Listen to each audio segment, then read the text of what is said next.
Saudara, budaya menikmati secangkir kopi atau ngopi sudah menjadi hal yang biasa, tak terkecuali bagi masyarakat di daerah ujung Indonesia, yaitu di daerah Aceh. Selain terkenal dengan produksi kopi Gayo Jitbika yang sudah diakui kualitasnya di dunia, di stan satu ini juga memiliki budaya menikmati secangkir kopi yang sudah ada sejak dahulu. Stan pameran MTQ Aceh ke-33 di Aceh Timur menampilkan bermacam khas makanan dan minuman tradisional kopi kop. Tidak sampai di situ saja, untuk cara menikmati segelas kopi kop ini juga ada cara tersendiri.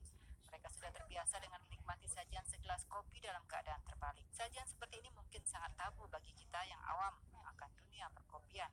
Namun bagi pecinta kopi, menikmati segelas kopi dengan kondisi dibalik atau tertelungkup merupakan yang unik dan memiliki nilai rasa tersendiri. Sajian unik seperti ini pertama kali dijumpai di Kabupaten Aceh Barat di Desa Ujung Karing, dan masyarakat di sana menyebutnya dengan kopi kop. Stand pameran yang satu ini dalam satu hari saja bisa dikunjungi oleh ratusan warga yang mengunjungi stand pameran di acara MTQ Aceh ke-33 di Aceh Timur, Desa Titi Baru, Kecamatan Idiraya, Kabupaten Aceh Timur. Zaid Maulana, TVRI melaporkan.